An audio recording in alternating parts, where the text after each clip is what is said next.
Okay.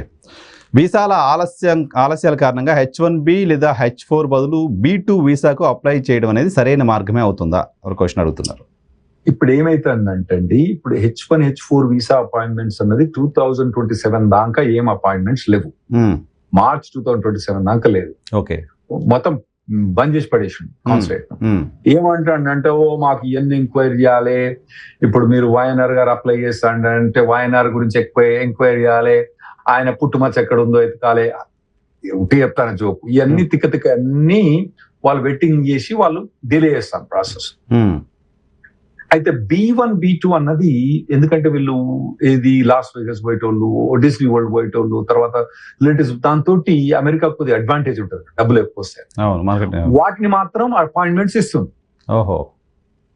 అయితే ఈ H1, H4 appointment లో స్టక్ అయిన వాళ్ళు B1, B2 అప్లై చేసుకోవద్దా అంటే చెయ్యొద్దు, చేయకూడదు. ఎందుకు? ఎందుకంటే మీ ఇంటెన్షన్ అక్కడ పోయి విజిటింగ్ డిస్నీనో లాస్ వేగస్ చేసి వెనకకు రావడం కాదు కదా, అక్కడ పని చేయడానికి పోతుంది. లేదా మీ హస్బెండ్ అక్కడ ఉన్నాడు, మీ హస్బెండ్ తోటి ఉండటానికి పోతుంది. కాబట్టి మీ పర్పస్ అది, కాబట్టి అది చేయొద్దు. ఓకే.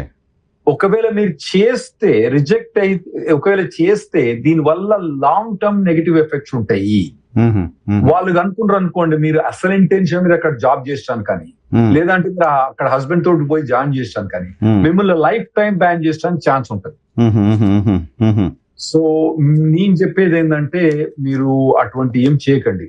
కొందరు సిచ్యువేషన్ కొందరు అడుగుతారండి, మా ఆవిడ ప్రెగ్నెన్సీ అక్కడ చైల్డ్ బర్త్ రిజిస్టర్ రెడీ ఉంది, నాకు ఇక్కడ H4 రావట్లేదు, మరి నేను B2 మీద పోవాలంటే, నేను ఆ సిచ్యువేషన్ సిన్సియర్ గా అర్థం చేసుకుంటా. కానీ మీరు నా సిచ్యువేషన్ అర్థం చేసుకోవాలి ఏంటంటే, లీగల్ గా ఇప్పుడు ఒకళ్ళు తల్లి సీరియస్ ఉంది, డబ్బులు వస్తేనే ట్రీట్మెంట్ అయింది, బ్యాంక్ పోయి దోపుకొని చేయొచ్చా అంటే, మరి నేనైతే దోపుకొని చేయదని చెప్తా. చేయరాదు, చేయకూడదు కూడా. సో ఇది కూడా అంతే అండి. మీరు B1, B2 అన్నది ఈ బ్యాంకు దోపుకొంతో సమానం. మీరు వేరే ఏదైనా ఆల్టర్నేటివ్ చూసుకోండి తప్పితే B1, B2 అప్లై చేసుకోకండి. అప్లై చేస్తే B1, B2 రాదు మీకు. ఒకవేళ వచ్చినా కూడా దాన్ని ఫ్రాడ్ కన్సిడర్ చేస్తారు. కాబట్టి మీరు అటువంటి ఏం చేసుకోండి. వేరే ఏమైనా చూసుకోండి అంటే ఏంటి? వేరే ఆప్షన్స్ ఏమున్నాయి? వేరే ఎవరికైనా రిలేటివ్స్ ఎవరైనా ఉండరు అనుకోండి, మీ ఆంటీఓ ఎవరైనా ఉండరు అనుకోండి, ఏమైనా పంపించండి. అక్కడ పోయి డెలివరీ చేస్తాం, B2 వాళ్ళు పోయి అక్కడ పోయి అతోటి ఉండాల్సింది అటువంటి ఏమైనా ఉంటే అటువంటి చేసుకోండి. ఓకే.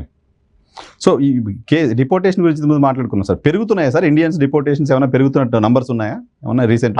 అంటే ఇన్ జనరల్ గా డిపోర్టేషన్స్ పెరుగుతున్నాయి. ఒకటి ఏంటంటే, ప్రతి ఇయర్ మన ఇండియన్స్ వాళ్ళు ఇల్లీగల్ గా 70,000-80,000 వచ్చే వాళ్ళంతా తగ్గిపోయారు. ఎవరు గొడవకు వచ్చేవాళ్ళు, జై ఖాళిస్తాన్ అని అవద్దని చెప్పి, జై డంకీ రూట్ లో వచ్చిన వాళ్ళందరూ పోయినట్టు. ఇంకోటి ఏంటంటే, కొందరేమో ఈ తలకాయ నొప్పి ఎందుకని సెల్ఫ్ డిపోర్ట్ చేసుకుని వెళ్ళిపోతున్నారు, కొందరు డిపోర్ట్ అవుతున్నారు. కానీ ఇది ట్రంప్ ప్రభుత్వం మొదలొచ్చినప్పుడు మనం చాలా మంది ఇండియన్స్ ఫ్లైట్లు తీసి పంపించడం అవన్నీ కనబడ్డాయి కదా. అటువంటి సినారియో లేదు. ఎందుకంటే డంకీ రూట్ వచ్చిన వాళ్ళని వాళ్ళు ఆంధ్ర రూట్ ట్రంప్ ప్రభుత్వం చేంజ్ అయిపోయింది. వాళ్ళు డంకీ రూట్ లో ఓటానికి ఒక్కొక్కరు 2, 3, 6 నెలలు పడుతుంది.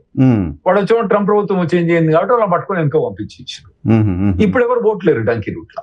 ఇప్పుడు అసలు అమెరికాకి మెక్సికో వైపు గోడ కట్టాల్సిన అవసరం లేదా? ఇంకా అవసరం లేదంటే ఆ డిస్కషన్ రావట్లేదు. అదే కదా, కాల్ రావట్లేదు. కాల్ చేస్తామన్నా కట్టలు కట్టుకొని వచ్చిన వాళ్ళు ఒక్కసారిగా అయిపోయారు కదా, ఆగిపోయారు, మొత్తం ఆగిపోయింది.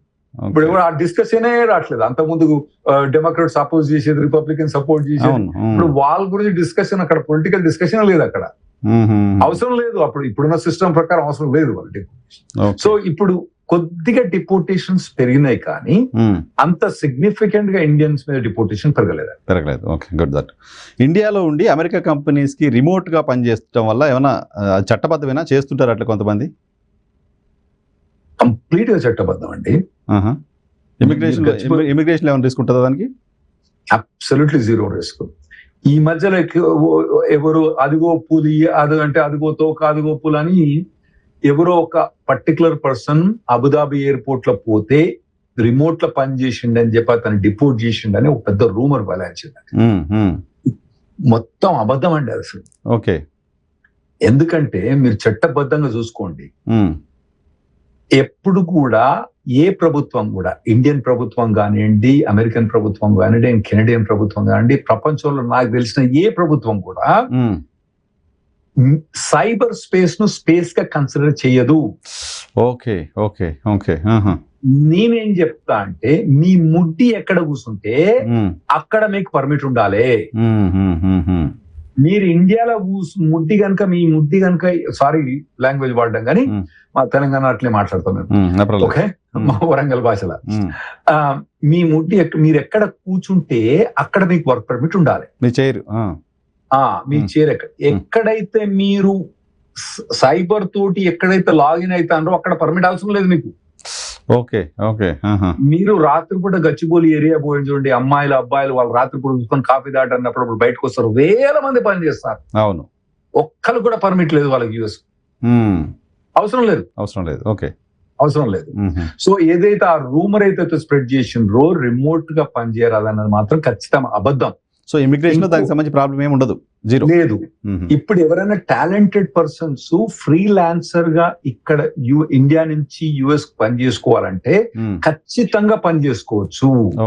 వాళ్ళకి ఎటువంటి H1B అవసరం లేదు, F1 అవసరం లేదు, O1 అవసరం లేదు, P1 అవసరం లేదు, రాహుల్ రెడ్డి అవసరం లేదు.